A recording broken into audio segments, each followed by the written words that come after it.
questions. Okay, Lexa, can you go ahead and pull up the first question? Okay, the first question is, how did you hear about this webinar? Please select one of the following. You heard from either newsletter or email notification directly from us at NFLHE.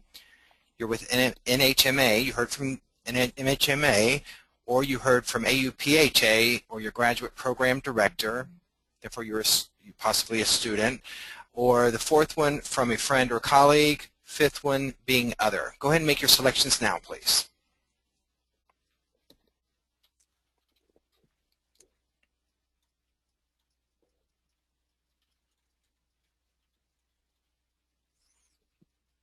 Okay. Let's see. Can we see the results? There we go. Excellent. Great. Thank you. So most of you are from the AUPHA directors. That's great.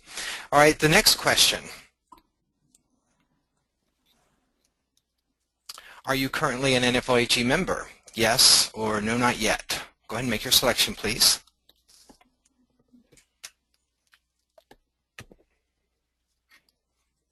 Okay.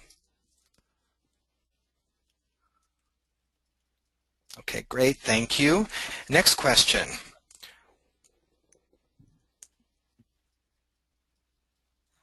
What is your job position? First option, you're in the C-suite, you're in mid-management, non-management, that should be a consultant, and the next option is student. Please go ahead and make your selection now, please.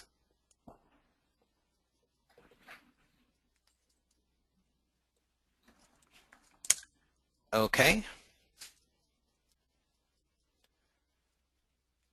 Great, mostly mid-management, quite a few students. This is great, thank you. And last question.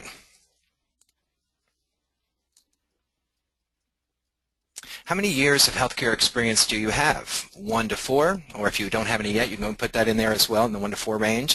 5 to 9, 10 to 14, or 15 years plus. Go ahead and make your selection.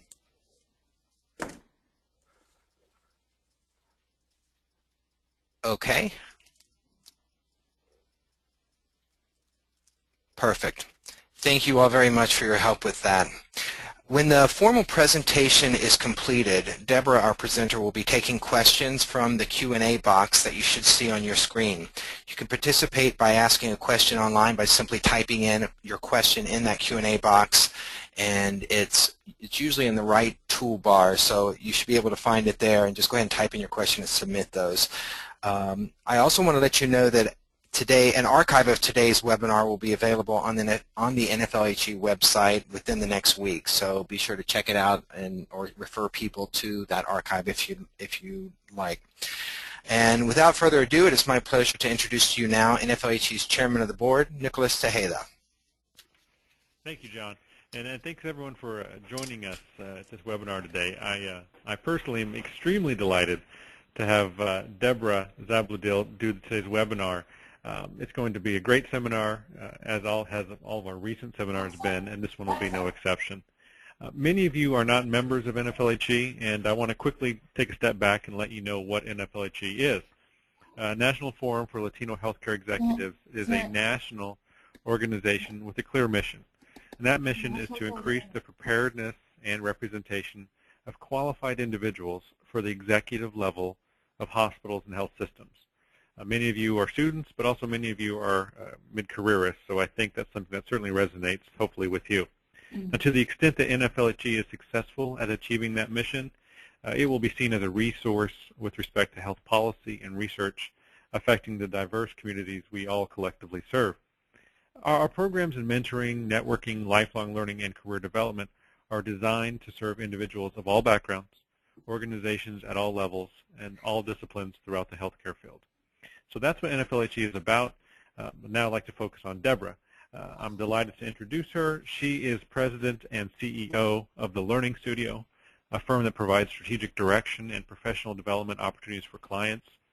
Prior to launching TLS, Debra served in key strategic and development roles at the Association Forum of Chicagoland, served as Director of Education for the Joint Commission, and spent 9 years at the American College of Healthcare Executives.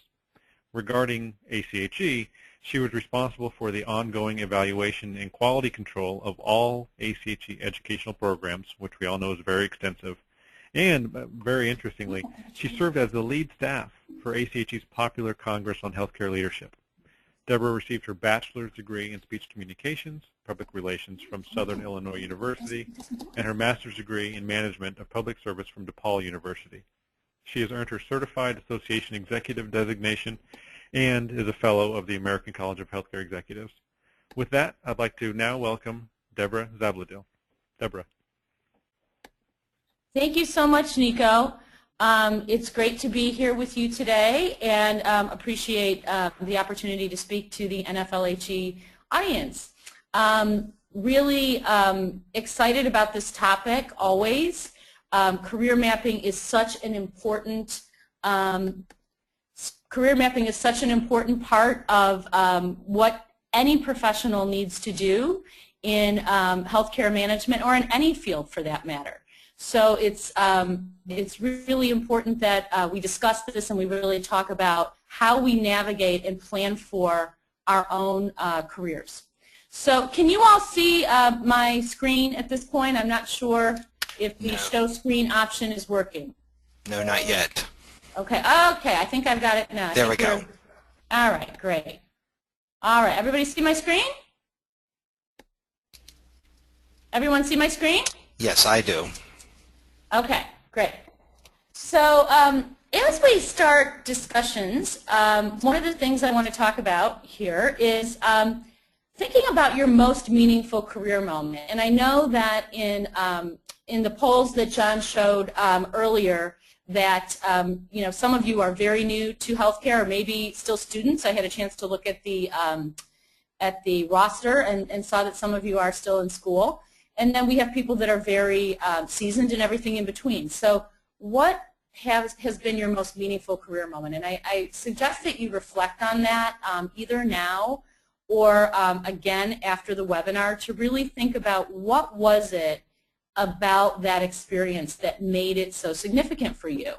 Was it because you were surrounded by people? Was it because you were able to make a difference? Was it because there were a lot of other, and any type of other thing going on that would have made it really significant for you? I know that for me, when I think about my career and the work that I do, one of the things that I love is I work with a lot of membership organizations. And for me, when I have meaningful moments, it's not when I'm in my office alone working to prepare for those moments. It's when I actually get on the ground with members, when I'm in board meetings, when I'm at conferences, when I'm hearing new ideas. That to me is really significant and meaningful. And so as I reflect on my own work, I think, I try to put myself in positions where I'm doing that more. And I try to think about, of all the things I can choose to do in a day, and of all the ways that I can take my company, I prefer to do work that really has a lot of interaction with a lot of great people, great minds, and very diverse groups of people. So I just suggest that you might think about that yourself and really think about, what is it that feels good to me when I work, and then how do I find myself architecting my career so that I'm doing more of that. The next slide here talks really about almost like a strategic plan that we would do at a board level or within your organizations, but thinking about that for your career. A few years ago, I was thinking about my family. I have 2 small children, and thinking about the fact that we spend so much time in our work lives talking about strategic plans, building them, helping them come to fruition, goals, strategies, action plans, but we really often don't do that for our own lives, our own personal lives. So, to me it was sort of a wake-up call to, wow, if I want my kids to grow up with certain values, or, we want to have certain meaningful experiences as a family, how do we sort of craft our own mission statements? What's important to us? What are our values? And then how do we make sure those things play out over the years? How do we create time and protect space in our very busy lives to do those things? And I think it's the same when it comes to your career. It's really, what do you envision? Many people back in my day would never have believed when they got out of school that they would have the job that they do today. So many things can happen, so many permutations of a career that take place. Sometimes things are disappointing and so you go another direction. Sometimes you have incredible opportunities that lead you in a different direction. But I can say that most of us did not start off thinking really strategically about our careers in terms of, where do I want to be 10 years from now? Where do I want to be 20 years from now? How do I see my career sunsetting, and all of those things. And it's really a great thing to do, particularly for those of you who are early in your career. But I would say at any point in your career, it's a great thing to do. And I would work from the top of the pyramid down and really say, what is your vision? When you think about your career and the entirety of your career, what's your vision? What is it that you want to accomplish? And then what is the mission that supports that vision? What are some goals? And again, the goals, these should all be working up toward your vision. The goals should support the mission, which should support the vision. And then strategies to get to those goals, tactics, and action plans, just like you would do in any kind of a good strategic vision.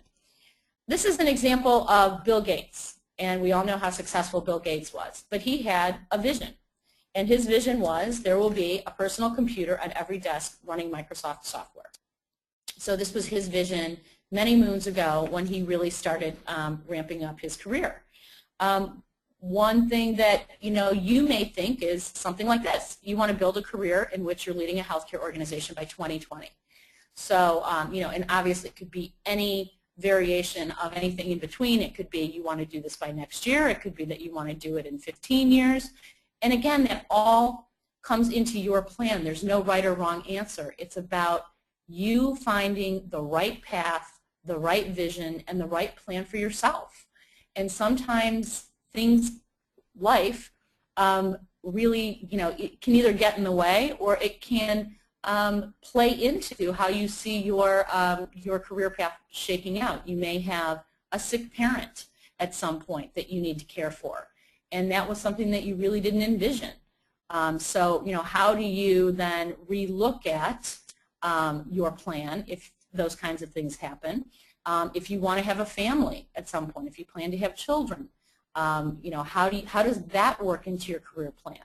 And how are you accommodating all those things that make your life complete while still having a really solid career plan that's very actionable and very achievable going forward? So I would say after the call, take a try at writing your own professional vision statement. Just sit down with a clean sheet of paper and say, this is what I envision for my career. This is where I want to go. It doesn't mean that it has to be cast in stone. It doesn't mean that it can't change over the years. Sometimes we don't know what we don't know. When I got out of college, I had no idea that there was this world of associations out there that, healthcare associations and associations that support attorneys and everything else. And I have spent the better part of my career working in the association industry. So there are all kinds of things, and you think about the pace of change in the world, you can't possibly foresee what the next 10 or 20 years will bring and the opportunities for changes in career and growth in career that it may bring. So, the vision statement should be large enough, an umbrella, to really encompass some of those more unexpected or unreachable ideas right now that may come down the path. So I think it's always good to have enough nimbleness built into your life plan that you can seize opportunities as they come along.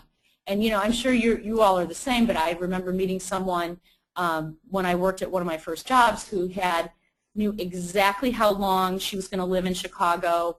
Her and her husband got married early. They knew exactly the year they were going to have their first child, how many children they wanted, when they would move back to the Detroit area where her family was from, when they would take over her mom's business. She had such a lockstep plan.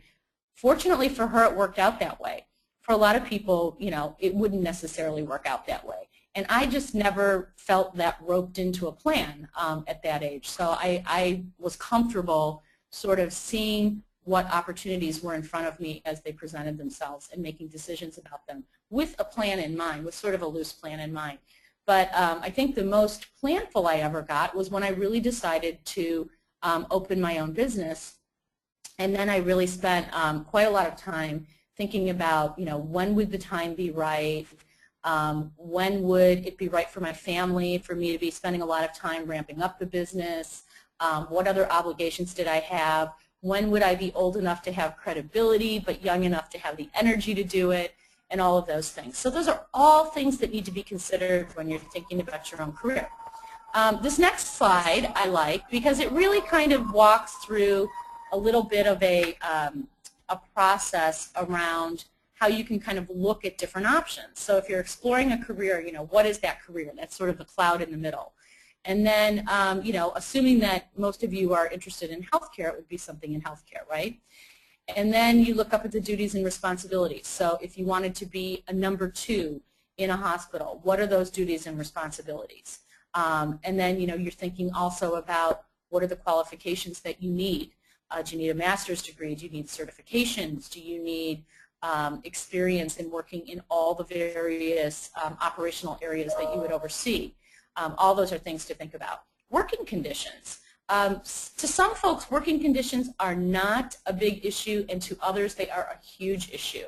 And what I hear more of relative to working conditions is not, I want to work in an office that's filled with marble. It's more, oh my gosh, I could never sit in an office all day. Or I love being, at the patient bedside, and I couldn't imagine doing anything else. Or I love traveling, and I can't imagine having a job that doesn't get me out on the road quite a bit. So there's all types of different things to think about when it comes to working conditions. And then the advantages and disadvantages of each. I'm on the road. Well, what does that mean for, the work that I leave behind, and what does that mean for my personal life, and all of those kinds of things. And then there's the, employment. What type of an employer are you going to be looking for? And we're going to talk about that in just a minute in one of the next slides. But there are many, many different kinds of employers in healthcare. And such a really robust, great selection of employment settings to look to as you start to build your career. And then opportunity for advancement. Some folks really right out of the gate have a very clear idea that they want to be a CEO or in the C-suite at some point in their life, and that to them means success. And that also is just what really they feel passionately about. They want to run a healthcare organization. Others really don't aspire to that. And there's nothing written down in any book that says everyone in healthcare administration needs to be a CEO or even in the C-suite. People are needed at all different points in the healthcare delivery system, in policy, in association work, and again, we'll talk a little bit more about that. So find what you love, not what you feel you've been told you should do, or certainly don't ever feel programmed to do something that doesn't really resonate with who you are as a professional and as a human being. Next slide, we're going to move forward. So considerations in healthcare. There are so many different types of job settings in healthcare, which is what I think is so interesting about it. A community hospital. Some of you are probably working in community hospitals now and loving it and feeling like you have your hand in a lot of different things and you get experience in a lot of different areas. Others of you are probably working in very large health systems, and you may be a specialist in a particular area. When people come to me and ask, should I go big or small, whatever the field is we're talking about, I always feel like it really depends on the person, and it depends on what you want to do. If you want to learn a host of things about a lot of different areas, you're better off in a small environment where you'll be wearing more hats. Then, if the opportunity for like a chief operating officer, a number 2, et cetera, comes up, you've had experience in a lot of different areas. If, however, you feel that you love policy or you love patient safety or you feel really passionately around, a specific area and you want to be the best, in the nation at that, or the best in the system at that, then potentially going to a larger setting is the right road for you, where you can really focus your time on one particular, more specific area, and then you become completely expert in that area. Then there's a corporate setting. There's always the corporate offices for these health systems.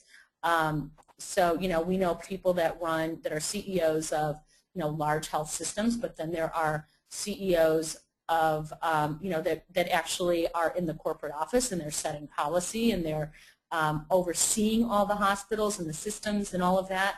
So some folks love the corporate setting because they feel like they have more ability to make change over a variety of healthcare institutions.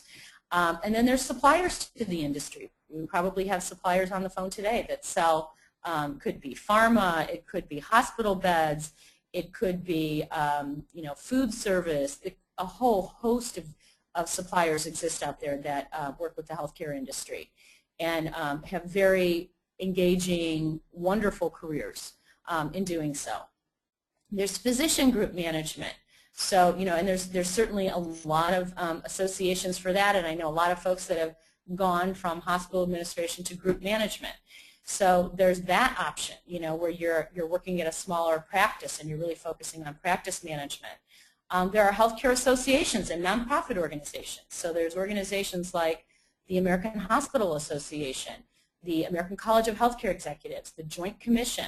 Those are all organizations that employ a lot of healthcare professionals, whether they be healthcare administration or they be clinical staff.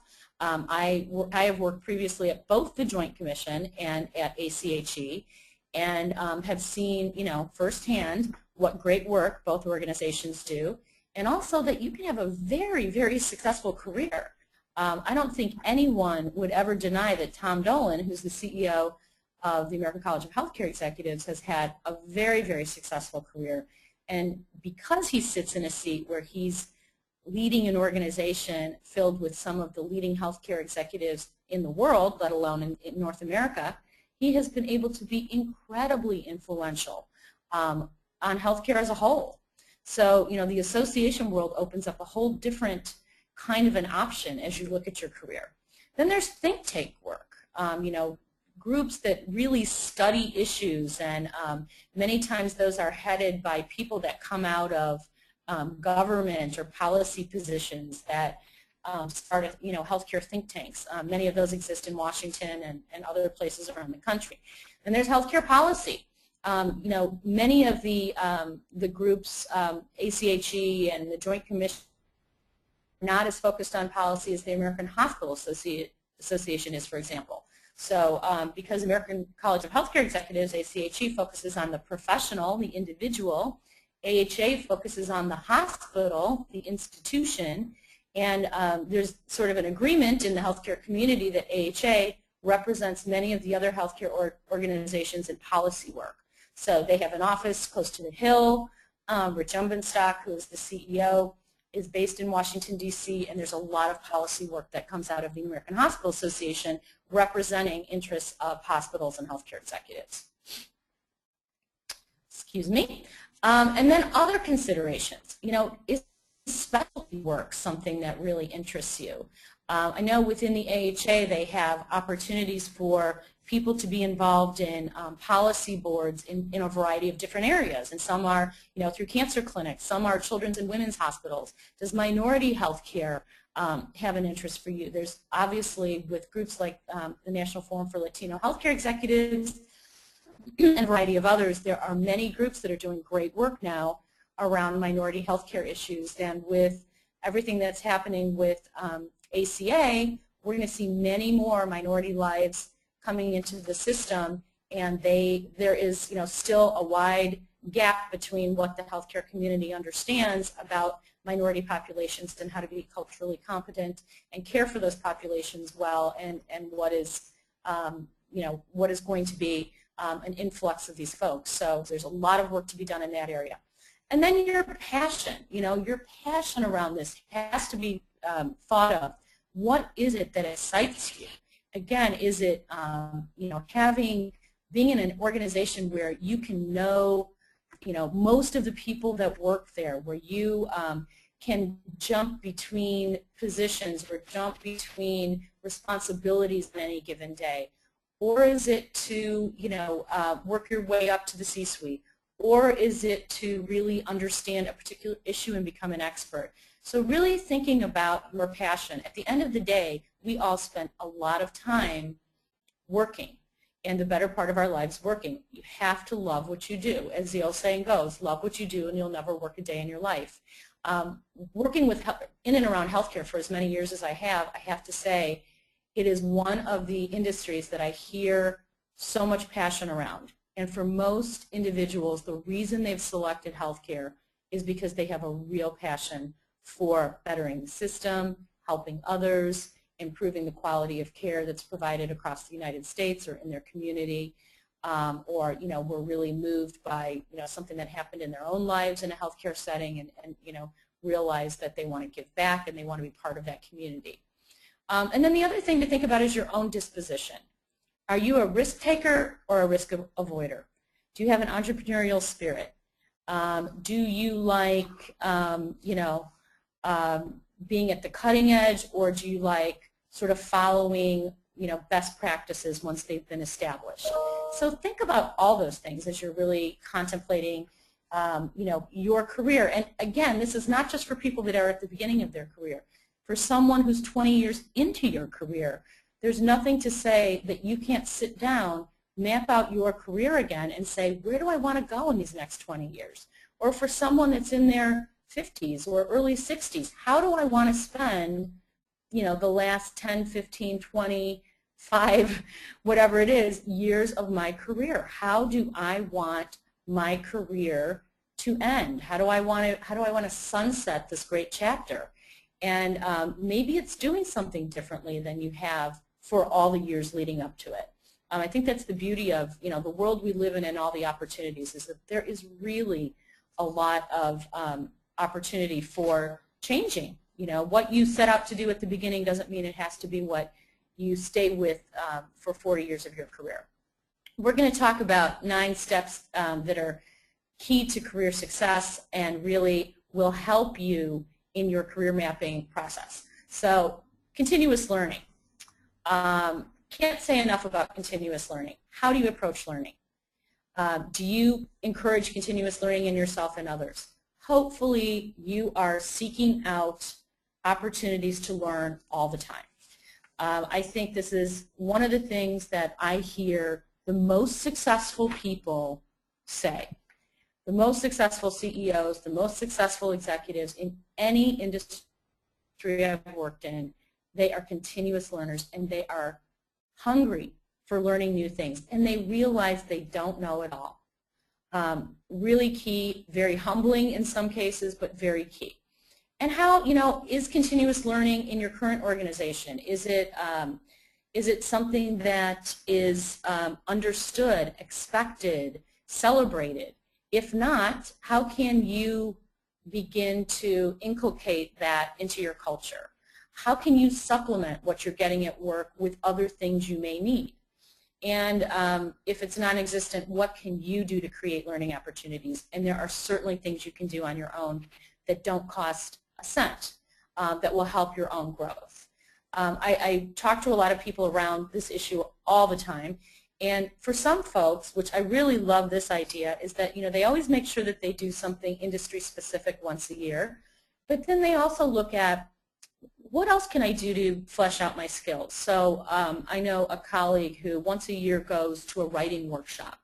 Just because he spends a lot of time writing, he doesn't go to a business writing workshop, he goes to a creative writing workshop. But it helps him develop a skill that he feels passionately about, that he loves. It's a way to sort of step outside his usual domain and do something different. And it also, the skills that he learns enhance his career. So there's, there's sort of the day-to-day, I want to learn how to be a better X, and then there's, what part of me do I feel passionately about, or do I feel like perhaps I'm not as skilled at that I really want to be more skilled at? So think about that. I like quotes.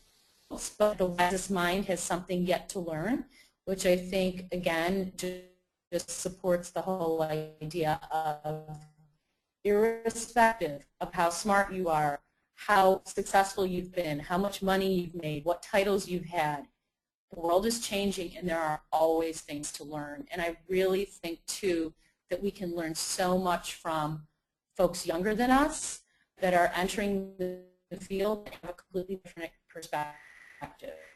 And certainly for those of you who are young, there's so much to be learned from those who have come before you. So I hope you will see that. When I hire people for my firm, one of the things, the biggest criteria I have is to be intellectually curious.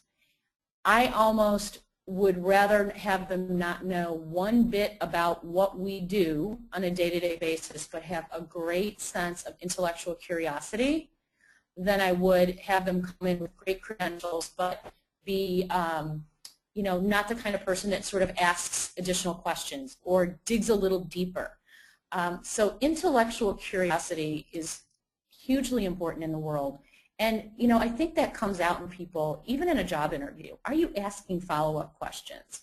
Are you sitting down with new people that you haven't met and sitting in silence, eating, a lunch at a seminar? Or are you asking them about their job? Are you asking them what their days are like? Are you trying to learn something about them or about, what they do that just is, additional great information to have as you navigate your career? Never think that you have all the answers, and always look for new and different perspectives. This gets to the issue of diversity, which is so important in healthcare. Let's not arm ourselves and surround ourselves with people that just think the same way we do or look the same way we do. But sometimes I think we're better at finding people who look differently, but we still want them to think the same way. And that's really not diversity. We really want people around us that will challenge our thoughts, that will bring in new ideas, and that will keep us thinking. So that's one way to do it, is to not surround yourself with people that are just like you. We need to adapt to new practices and protocol and embrace a changing world, because the world is continuously changing and it's never going to stop. I think there are some days I honestly feel like I wish the world would stop, just stop on its axis and let all of us catch up a little bit and then start spinning again, but we know that doesn't happen. So we have to be even better at learning while we go. Raise your hand a lot. One of my very good friends who's a CEO of an organization is often asked. She started at the organization as a membership assistant, and now she's a CEO of a rather large trade association. People say, well, how did you get from the position that you started in to what you're doing now? And she said, I raised my hand a lot. If there was extra work to be done, even if it didn't fall within my purview, if it didn't fall within my area, I put my hand up. I wanted to learn. It's another example of showing not only that you're a team player, but that you really are a continuous learner. It also helps you get to know people around the organization. If you have a chance to be on a cross-departmental team, even if it means more work, what are the benefits of that? The benefits are you're learning new skills, you're meeting people in other areas, you're learning about the work that they're doing. You get more visibility in organizations from doing things like that.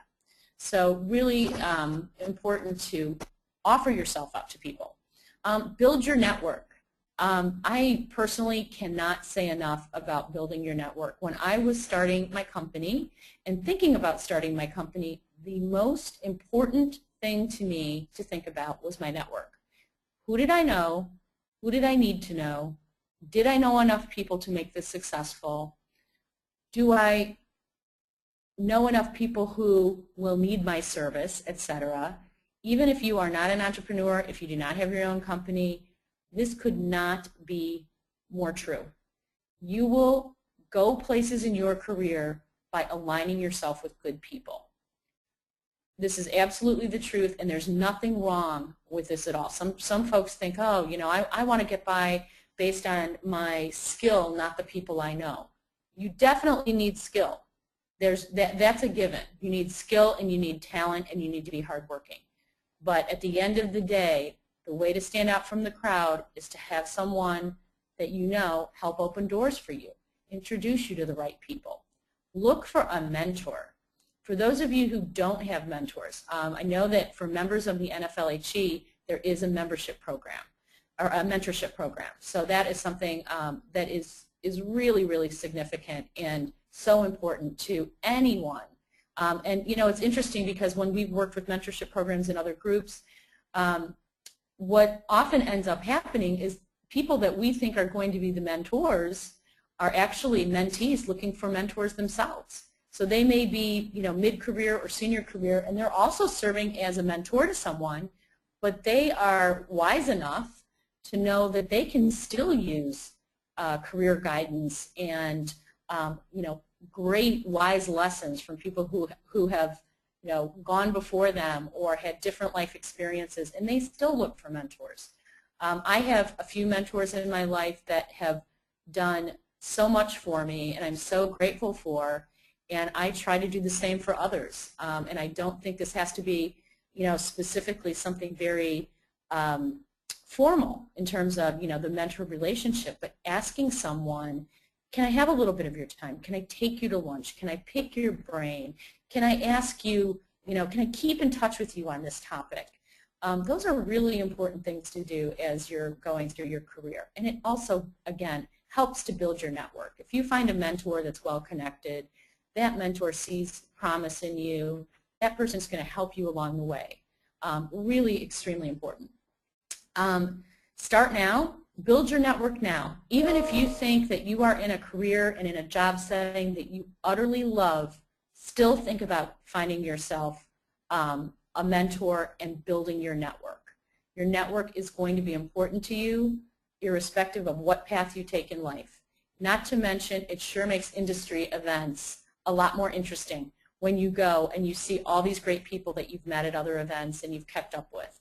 And attend as many professional events as you can. That's how you build your network. Hand out your business card. Walk up to people.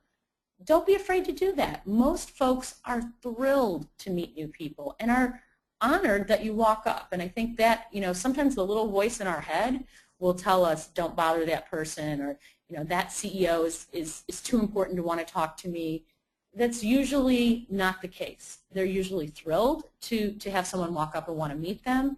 And you never know that, you know, where that could lead. It could be your next employer. It could be your next mentor. It could be just a great ally in the industry. So something really to think about. Don't be afraid to fail. Be afraid not to try. Excuse me. Identify your next career move. So irrespective of where you're at, where do you want to go next? Maybe you are exactly where you want to be for the rest of your career, and that is fantastic. If that's the case, then maybe you're not identifying your next career move, but you're just making sure that you're staying on your game where you're at. You're making sure that you're keeping your network up. You're making sure that you're learning all that you can about what's going on in the industry and in the profession, and you're staying on your game. You're not resting on your laurels, even if you decide to be in the same position or want to be for the next 20 years. But if you don't, should you look at something that is a stepping stone? You know, it may take you 2 or 3 moves to get to where you ultimately want to go. So thinking strategically about what is that next good move? Where should I be getting experience to get where I ultimately want to go? And then assess your current skill set. This is so important in leadership, in career planning, in relationships, in families. Know yourself. Know thyself. Who are you? I mean, at the end of the day, not who do you pretend to be, not who do you want to be, not who do you hope people see in you, but who are you? What are you really good at? What are the gifts that you bring to the world? Everyone has gifts. Everyone has innate talent that they uniquely hold. What are those things? How do you draw those things out in yourself? How can you use those things in your career or in a job setting? And then what are the things you struggle at? If you can't identify them, then trust me in what I say that someone else is identifying them in you. I don't know if you've ever met someone that seemed wildly unaware of themselves, but I certainly have through the course of my career. And I think it's the biggest blind spot that we can have is not knowing ourselves realistically. first of all, I think it's always good when, you can sort of laugh at yourself and have, that kind of candor about, well, I'm not the first one to, be at the meeting in the morning. It's kind of hard for me sometimes, but I'm going to, I'm going to do better, and I'm going to, I know that about myself. But also, it really helps you to hire the right people. It helps you to not take on assignments that you will be, really unsuccessful with. Doesn't mean you don't want to stretch and improve, and we're going to talk about that. But it means that you need to find places where you know you'll shine, and then stretch yourself in those areas that are a little more challenging for you and try to work on those. But knowing really not only what you're good at and what you love, but really the true sense of, where do I sit on the spectrum of whatever it is. And there may be things that you're very good at that you don't love, that bring you no joy at all, which is the last bullet. What brings you joy? You have to find the intersection somehow of what you're good at and what you love. I always say that about my kids in sports, that they're at the age where I want them to, rather than, doing the what many parents do when their kids are young, they try every sport and they see if they're good at it and they see what they like. And I always say, at this point, I want them to find that intersection of what they can be at least moderately successful with and what they love.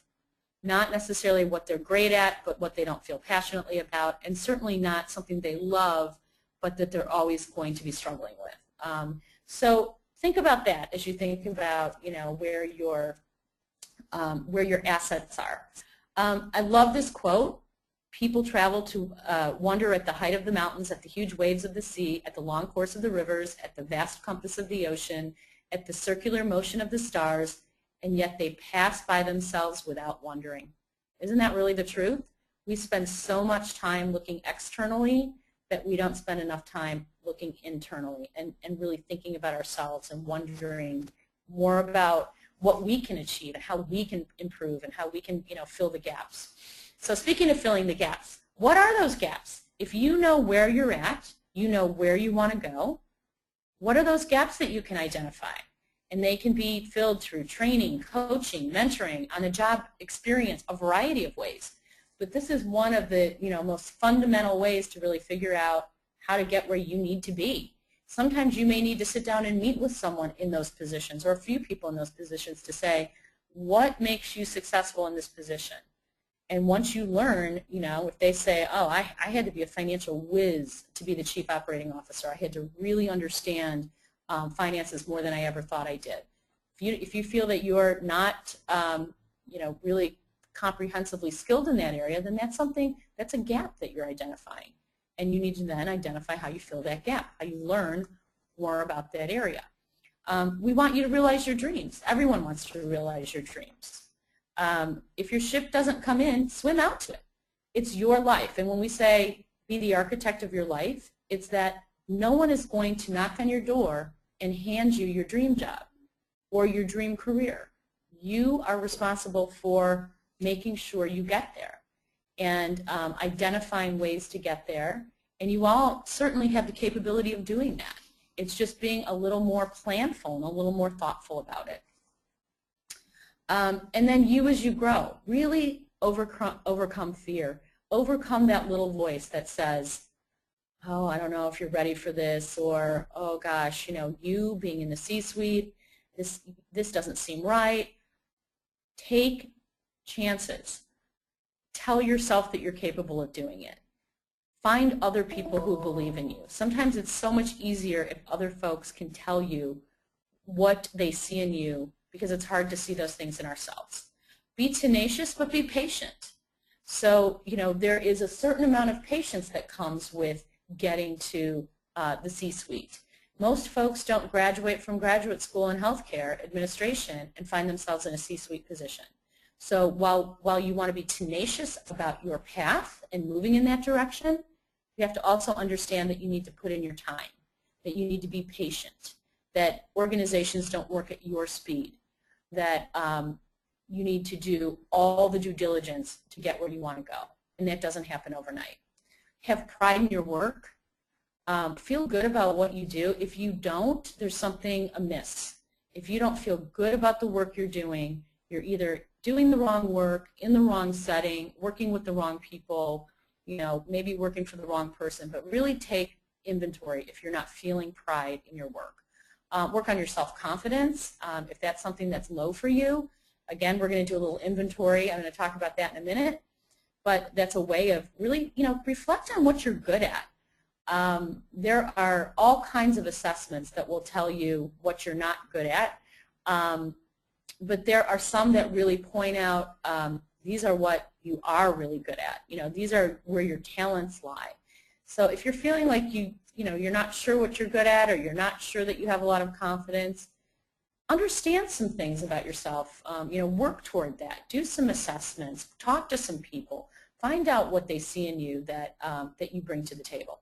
Self-awareness and self-evaluation, we talked about that. And then taking care of yourself and others is such an important part of being a leader, is making sure you're healthy, making sure you're getting sleep, thinking about yourself on a spiritual level, on a professional level, a physical level, personal level.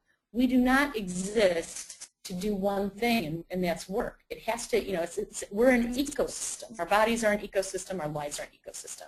Work is a very big part of that. So it really does need to come into all of those things. And then remember that success takes time. And I love the quote, never give up on a dream just because of the time it will take to accomplish it. The time will pass anyway. So many people put off doing what they feel they should be doing for themselves because they can't imagine doing it. Oh, I can't imagine going back to grad school right now. Well, guess what? In 3 years, when you're still in that job, you would have been through grad school at that point. Doesn't mean it's easy, but the time passes anyway. And the time will pass with you having accomplished your dreams or not. So really think about taking advantage of the time you have. Pride in your work. This is something that we're not going to do right this minute, but think about, what is your elevator pitch to people, both within healthcare and outside of healthcare. So if you are in the elevator with the CEO of your organization, and he or she introduces themselves to you and says, "Hi, it's great to meet you. What do you do?"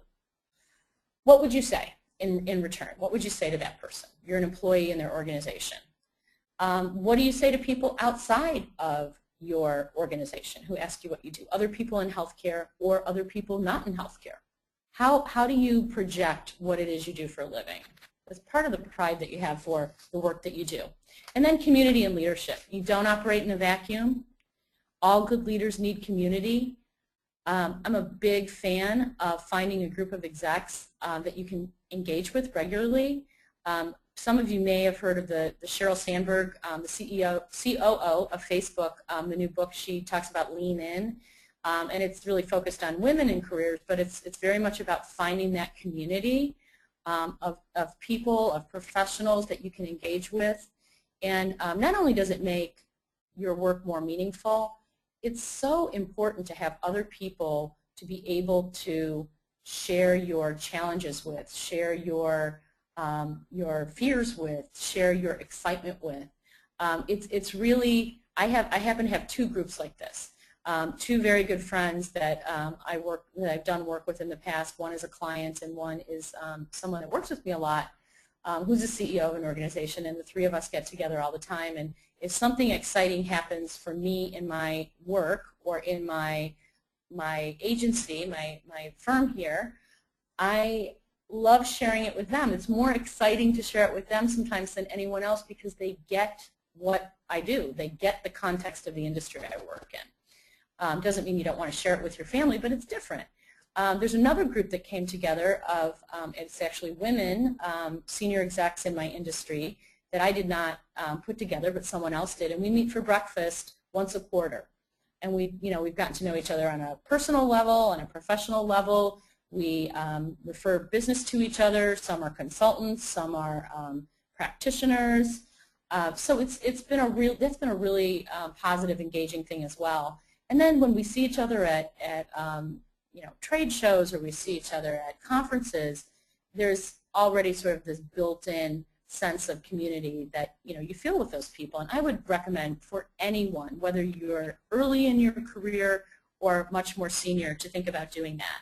I'm going to stop for just a minute and talk about the career mapping worksheet that was sent to you all earlier. That is something that I hope you'll work with offline after the program is over, but it really takes you through an assessment of your skills. And it starts with an area that talks about your professional skills and experience. So are you good at healthcare financial management, operations, marketing? And then we left several blank spaces for you to fill in if there are other skill sets that you feel you need to be thinking about or measuring yourself against for the kind of career you want. Then we've got the personal skills and assets underneath that, talking about building relationships, working with diverse groups, dealing with conflict. These may sort of fall under the category of emotional intelligence, the EQ piece of things, and never underestimate that. Never underestimate how important this entire block is around the personal development. It is so critical that any executive develop emotional intelligence. I was talking to someone this morning who said his colleague just lost his job, and he's now concerned that he's going to lose his job because they're both salespeople in a region and they had about the same numbers. But then as I talked to him more about it, what he disclosed was his colleague really had very poor interpersonal skills. He wasn't very well liked, he wasn't likable, he wasn't very approachable, he didn't develop his team. And I said, well, that explains it all. It's not about the numbers, it's about his EQ. He just doesn't have it. So, particularly if you aspire to be in a leadership position, so important to have those non-tangible, skills in addition to all the skills you need, professionally, the skill set, the healthcare financial management, the operations and the marketing and all of those things, but never underestimate the EQ piece. And then if you go through the document, there's a whole exercise around career mapping. Where do you want to be 1 year from now, 2 years from now, 5 years from now, why you want it. Identifying people that you need to connect with, specific help you can receive from those individuals. So I would really recommend that you spend probably less than an hour going through that and really thinking through those questions. Some things you may not be able to immediately complete, but it will give you good food for thought. It will give you a homework assignment, and come back to it and really make a plan for yourself and a plan for your career. So self-awareness and self-evaluation, again, this gets to, do you consistently see yourself the way others do? Do others respect you? Do they respect your time? Do they respect your skills? And do you save time for yourself? Working 24/7 is not the answer. Working 20 hours a day is not the answer. We all know that now. We all know that burnout rates are too high. We all know we need some sense of balance. So how do you save time for yourself? How do you replenish? For some people, it's going and being alone, and some people it's communing with nature. For others, it's being with their family. For others, it's finding a spiritual outlet. What is it that you have in your life that fuels you and renews you? Are you exercising? Are you sleeping enough? These are all signs of positive, healthy body, mind, and soul connections that are really key to having a good career. There's many books on leadership and management, but one of the things that I've taken out of several of them, and one that I read recently, was that some of the most successful CEOs have one thing in common, very, very different industries, and that is that they meditate daily. They take, whether it's 10 minutes in the morning, they find a way to shut down their mind, quiet their mind, and get to a different place. And really that fuels them. It keeps them centered. It keeps them, balanced in where they need to be. And I would just suggest that whatever it is that fuels you, that you make time for it, because we are not one-dimensional people. We are three-dimensional people, and we need to live in color, and we need to do what feels right for our body, mind, and soul. And it's not just work. It's everything that surrounds work as well. I'm going to end with this quote. I love it. The two most important days of your life are the day you were born and the day you find out why. I think that really speaks to the passion that many of you probably feel around healthcare and around what you do. And I would just encourage you to keep that passion alive and find yourself the best career plan and career path you can for you, for your own individual self. And at the end, be your beautiful self. Everyone's different. Someone else's career path is not the one for you. So really think about what makes you happy, what fuels you, and how you can get where you need to go. I'm going to go ahead and open it up for questions. If we have any questions, I've got a little window box here if you would like to type in. I'm seeing that some people are saying, will the slides be made available? We're happy to email the slides to you afterwards. We typically don't do that before.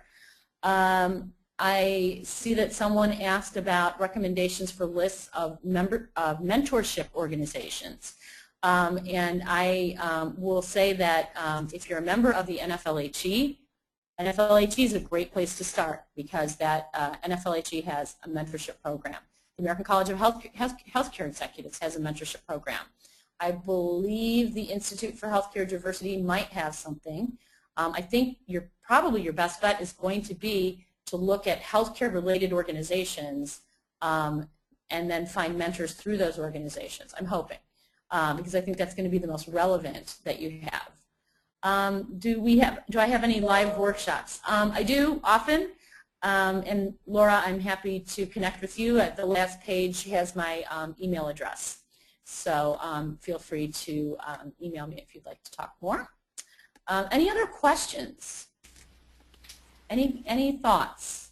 Happy to answer anything. And again, happy to also connect with any of you offline to have a conversation or to help you with resources. We'd be more than happy to do that. So John, Debra, this is John. We actually have one more question, and how do we join NFLHE? And everybody, you can go to the website actually, www.nflhe.org, and just go to the membership link there, and you can just sign up as either a member. It's only $75 a year if you're a professional, $25 if you're a student. So it's a great deal for the mentorship program that Debra's talking about and all the other programs that we're offering, including webinars like this. And John, maybe you want to send the link with the slides when they go out. Absolutely, we can do that. Okay, great. Well, fantastic. It was great to be with you all today. Again, reach out if we can be of help. I'd be happy to hear from any of you at any time, and best of luck on navigating fantastic careers. Take care.